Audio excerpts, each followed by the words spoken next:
Welcome to the Three Martini Lunch. Grab a stool next to Greg Columbus of Radio America and Jim Garrity of National Review. Three Martinis coming up. Hope you had a very nice weekend, and we hope you're ready for two good martinis today. Two goods and a crazy, and we've got plenty to talk about today. Two Democratic governors in pretty big trouble, so that is always a good way to start off the week. But, Jim, we already knew we had one of the best audiences in podcast world, but at the beginning of Friday's episode, when we were talking about the baffling new printer options about not only printing the whole document or customizing which pages to print, you could also print all the odds and all the evens. And we kind of had some fun with that, and our listeners said, actually, one of the reasons that they do that, in fact, the reason they do that is because some printers can't print both sides of a piece of paper at once, so you can print out all the odds, put them back in the printer, and then print out all the evens, and then you can get double-sided, and you can save money on paper. And the nice thing about our audience is they didn't call us dummies, morons, idiots, or anything else. They were very nice about it, and so we learned something, and we had a pleasant conversation on Twitter. Yeah, and I just want to say to all of our listeners, apparently you're using Twitter wrong. I really wasn't even, I didn't know you could even do that. Because I actually know they do it because of that. Also, I just kind of left, man, how many people are walking around using printers that can still only print on one side? Like, I don't think of myself as an early adopter of fancy technology and all that kind of stuff, but still have the same Gmail account I had from 2005. But apparently they still have printers that only do one side. So there you go. We learn something new every day. The more you know, with the little NBC rainbow going by there. But anyway, let's talk about embattled governor number one. That would be Andrew Cuomo in New York State. The poll number's definitely not in his favor.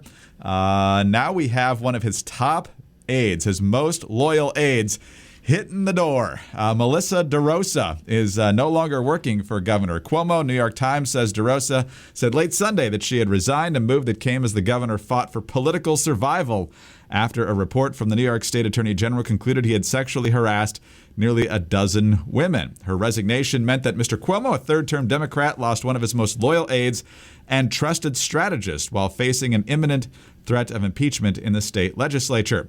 DeRosa had stood by the governor's side for years, even as his inner circle shrank in size, and many of the top staffers who had helped first elect him in 2010 left the administration. She's perhaps most famous for admitting to Democratic lawmakers that they didn't get him the real number on nursing home deaths because, if they had done that, the Justice Department might have actually investigated how the state was handling that. So Freudian slip there.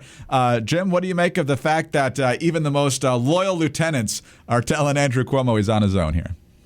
Greg, the cliche here is the rats are leaving the ship. But I think this is pretty clear that this might be, I did like the little detail that his only remaining friend is his dog. And I'm just sitting there thinking, come on, dog, it's time to run away. Captain, you don't want to be around this guy. He's just bad news for absolutely everybody. It is, somewhat reassuring that, that everything that was laid out in the AG report, the rather shameless defense, the insistence everybody was lying and only Andrew Cuomo is telling the truth. Then it reached a point where, even his closest and most loyal aides can see the handwriting on the wall. Impeachment looks like it's, coming. And in fact, there's a majority. So far, there's no sign of backsliding. There's no sign of MoveOn.org coming in and saying, well, look, who hasn't harassed like a good dozen staffers or something like that. There hasn't been the forceful defense from Bill Clinton or Al Franken or any one of these folks, or Elliot Spitzer, Eric Schneiderman, any one of these folks to say, hey, we're New York Democrats. We know what it takes to be a good, strong leader. And Andrew Cuomo is that guy. Everybody's fleeing from him. So I think this is a sign impeachment is coming and they can't stop it. And you want to get off before you want to hop off the train before it crashes. You'll hurt yourself a little bit now, but it'll be much, much worse if you stick around and all that stuff. The other kind of detail I'm kind of struck by is that Cuomo has no private residence. He almost, it's almost like a scene in Officer and a Gentleman, Greg. He's got no place else to go. It's kind of like the Clintons, man. They had no place else to go until they found a place up in New York to move to. Little place in Chappaqua for a few million. Yeah. Yes. So Hillary could run for Senate and so forth. So that was all nice. So the only thing that's going to potentially save Andrew Cuomo here is a completely unrelated crisis that he supposedly has to respond to. Do you think that would even keep the process at bay at this point, or is he just a dead man walking here politically? You get the feeling if you're a New York Democrat, up until very recently, you probably felt fear of Cuomo. If you come at the king, you best not miss, right? If there's an attempted impeachment and it ends up 1 or 2 votes short and he's in power, then you know that a vindictive Cuomo would do nothing but, make trouble for his enemies. Remember, one of the things in the AG report is that county officials were being asked about their loyalty to the governor by the guy whose job was to distribute COVID vaccines, right? And the not so subtle implication was, if you don't stick by the governor, your county might be the last one to get them, regardless of level of need. And so, of course, people were afraid of this guy. He's a maniac full of, with power that he never should have been given in the first place. So I think what's interesting about this is the indication that people don't fear him anymore. And I think once that, it's like a snowball going down a hill. It's just going to pick up momentum. So if Andrew Cuomo has to leave the governor's office and he's at least temporarily homeless, and Chris Cuomo doesn't get fired from CNN, is Andrew still Michael and Chris is still Fredo, or how does that work? He might just crash on the couch in the green room in CNN. Oh, man. Amazing. But I'm just picturing the day, where Jeff Toobin comes in and says, "Oh, my God, I can't believe it's that guy." Jeffrey Toobin, did you see that? Jeffrey Toobin was actually analyzing the Attorney General's report live on CNN. Look, if we know. Well, to the expert on creepy behavior, let's turn to CNN's legal analyst, Jeffrey Toobin. Oh, man. I don't know if you have many more legs politically, Andrew Cuomo, but you could still stay healthy. Ritual multivitamins could be a big help in that direction. And, you deserve to know what you're putting in your body and why, and especially when it comes to something we take every day like a multivitamin. And Ritual's clean, vegan-friendly multivitamin is formulated with high-quality nutrients in bioavailable forms that your body can actually use. You're not going to find things like sugars and GMOs and synthetic fillers and artificial colors. No, none of that stuff. Plus, the fresh taste and delayed release capsule design makes taking your vitamins easy. And I like Ritual vitamins. They do have that minty taste, and it's great to know that you're giving your immune system its best shot at fending off whatever's coming at it. It's got the vitamin C, the vitamin D, it's got the zinc, whole bunch of other stuff as well. Big fan of Ritual. Ritual is the multivitamin reimagined. Now, a multivitamin should contain key nutrients and forms your body can actually use in order to help fill gaps in your diet. And you don't need any shady extras. Ritual's delayed release capsule design delivers high quality nutrients, including vitamin D3, in just 2 daily pills. And Ritual's made traceable.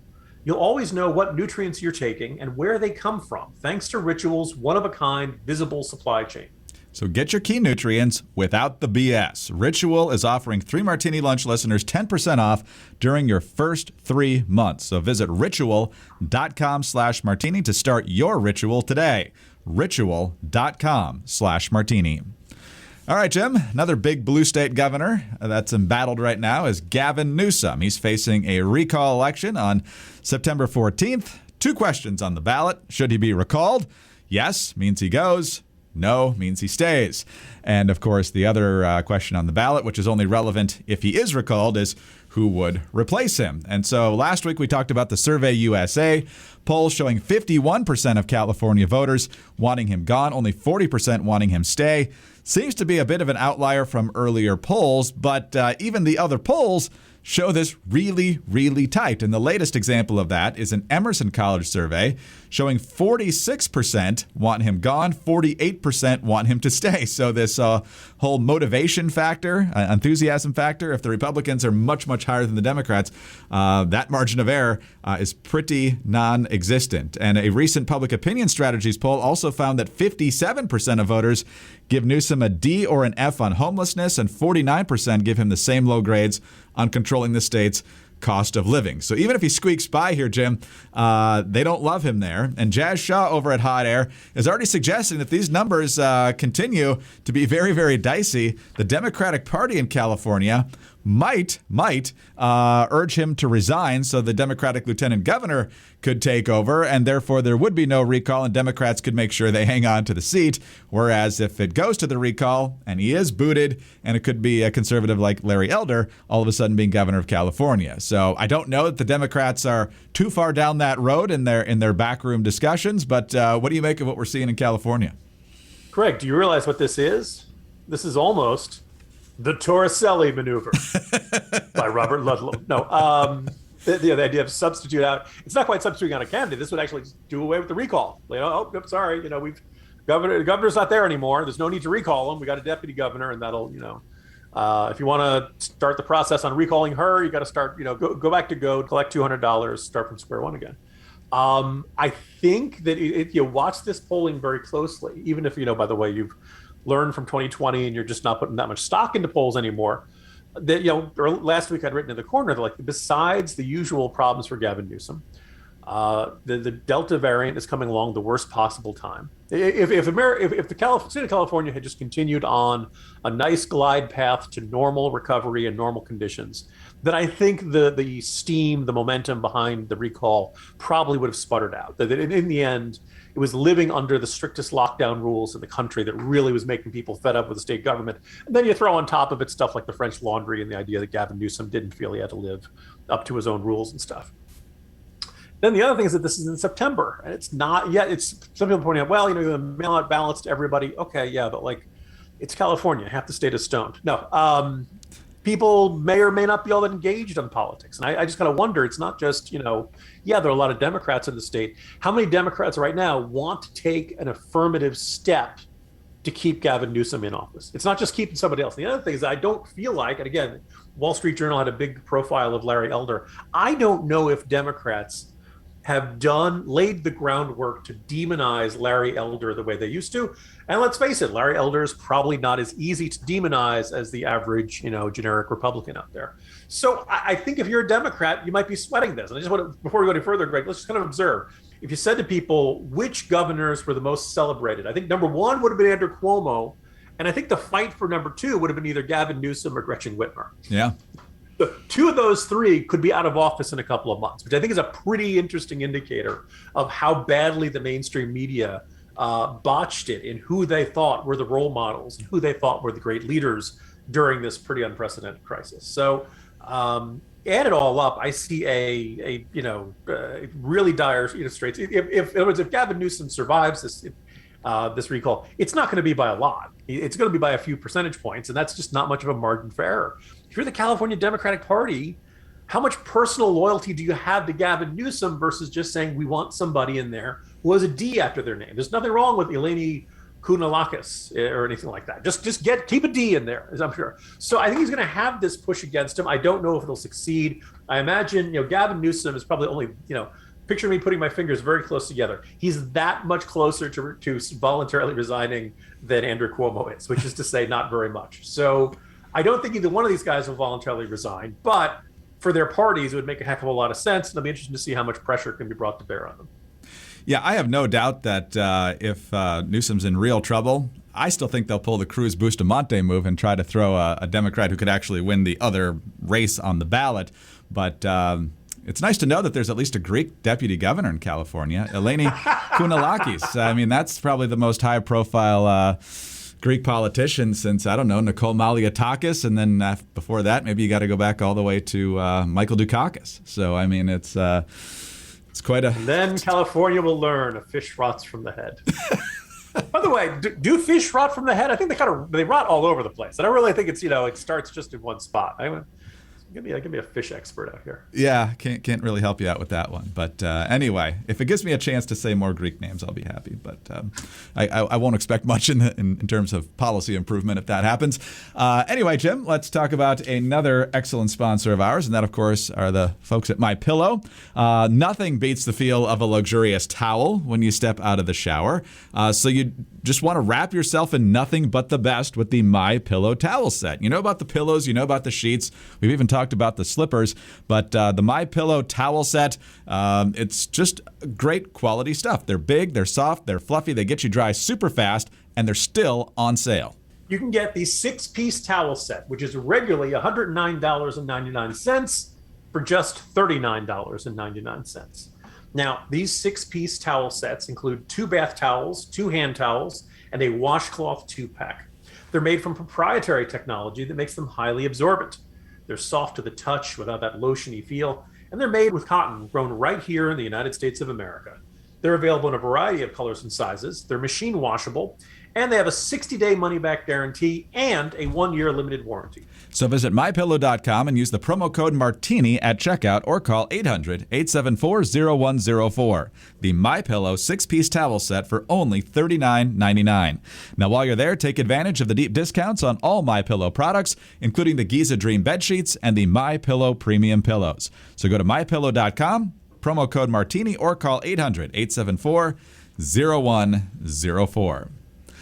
All right, Jim, the Obama birthday bash still happened out on Martha's Vineyard in recent days. President Obama, now 60 years old. If you remember when he was running for president at the age of, 47 when he got elected? You're probably starting to feel a little bit old, but nonetheless, he had his bash. It was supposedly scaled back, but the more we hear about it, the less it seems like it was scaled back much. It was still pretty big party, but not too much blowback in the media. Conservatives on social media giving him a hard time, but that certainly doesn't get you much traction on the major cable networks or the major newspapers. Still, the topic did come up on CNN in the show now hosted by Jim Acosta, so you know it'll have a very balanced approach of, if Trump threw a massive birthday bash at Mar-a-Lago, would he be getting the same kind of pass that Obama's getting for what he's doing out on Martha's Vineyard? And so he had Annie Carney, White House correspondent from the New York Times, on to talk about it.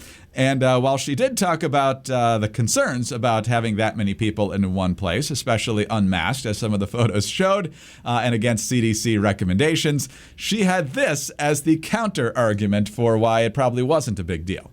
Other people said, this is really being overblown.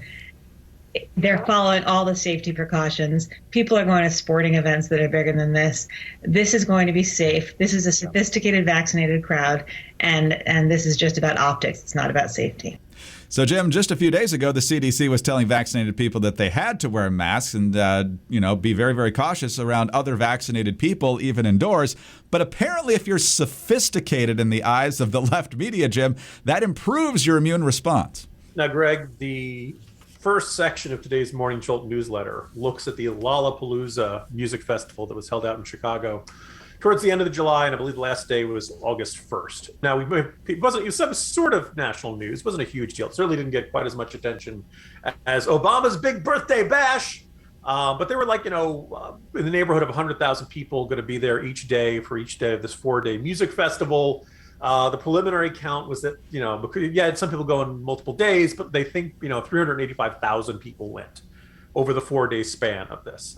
Masks were not required the first 2 days. They were required the second 2, but everybody was required to bring either proof of vaccination or a proof of a recent test that came in negative. I think it had to be within the last 3 days.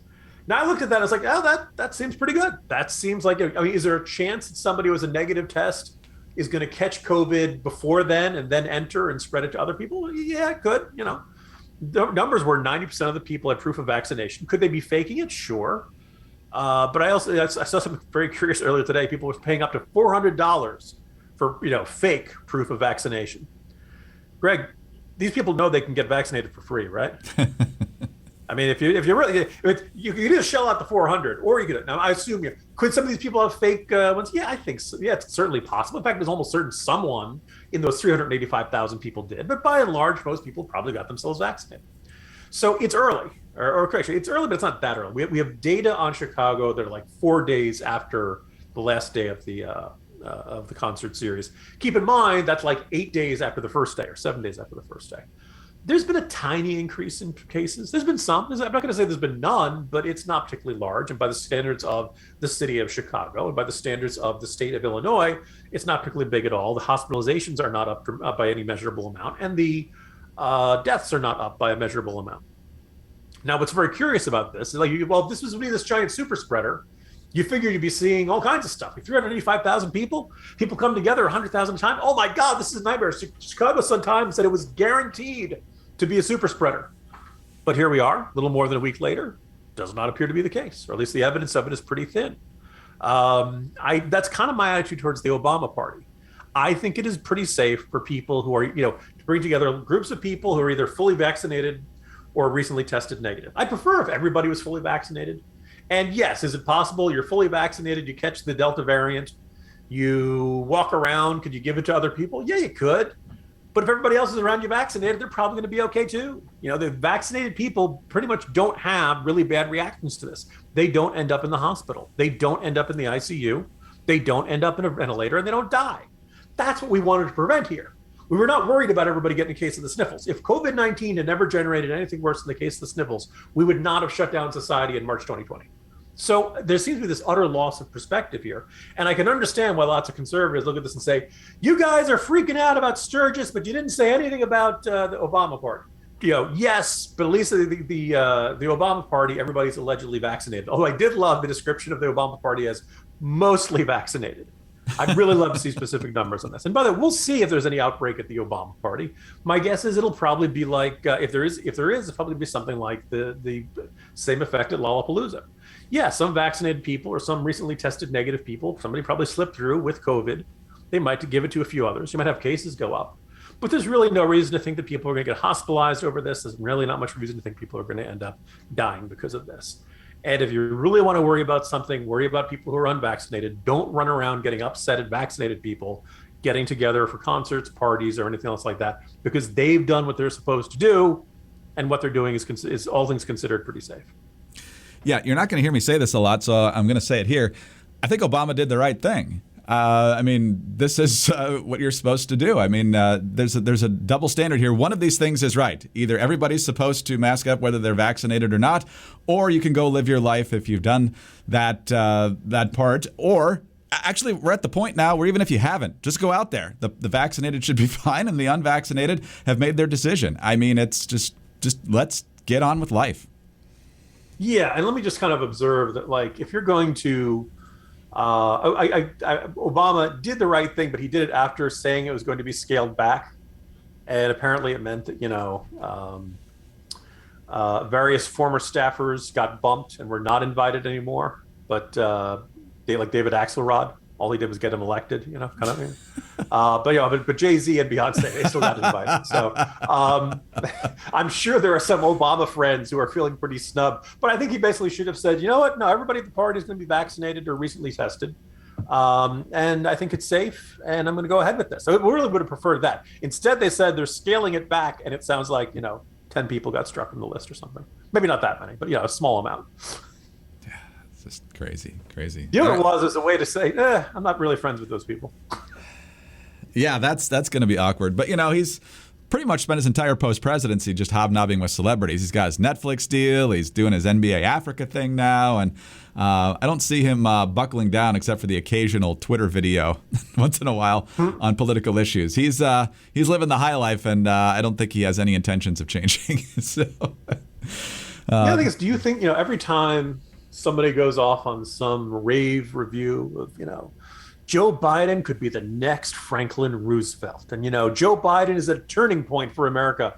Do you think Obama ever looks at Biden and just says, do you know where he'd be if not for me? Nobody would be paying any attention to Joe Biden if he hadn't been selected as Barack Obama's running mate. It's kind of, every once in a while, I'm sure Obama looks at this and I cannot believe everybody's so in love with this guy, considering all the speeches he's probably sat through behind closed doors about corn pop. Well, I'm just always drawn to the quote, which I've never heard Obama refute from the early days of the 2020 campaign, and that's never underestimate Joe's ability to bleep things up. So I think Joe Biden being in the White House is a surprise to Barack Obama as much as it is to anybody else. So we will see. But Jim, anyway, good start to the week. See you tomorrow. See you tomorrow. Jim Garrity, National Review. I'm Greg Corombos, Radio America. Thanks for being with us today. Do subscribe to the 3 Martini Lunch podcast, and we encourage you to tell your friends about us as well. Thank you so much for your 5-star ratings and your kind reviews. Get us on those home devices. All you have to say is play 3 Martini Lunch podcast. Follow us on Twitter. He's at Jim Garrity. I'm at Dateline_DC. Have a great Monday, and please join us on Tuesday for the next 3 Martini Lunch. Hey guys, it's Mock and Daisy from Chicks on the Right. We're excited to tell you about our podcast, the Mock and Daisy Common Sense Cast. From discussing topics like cancel culture, what's happening to our new generations, crises in our nation, and even some high-profile interviews, each week we touch on subjects that matter to us and matter to you. And we're not afraid to tell you how it is, so tune in every week to hear us talk about the things or even just get a good laugh. To find out more, go to our website, chicksontheright.com, or start listening on the Apple Podcast app, Spotify, or your favorite podcast app. Don't forget to leave a comment or review and subscribe.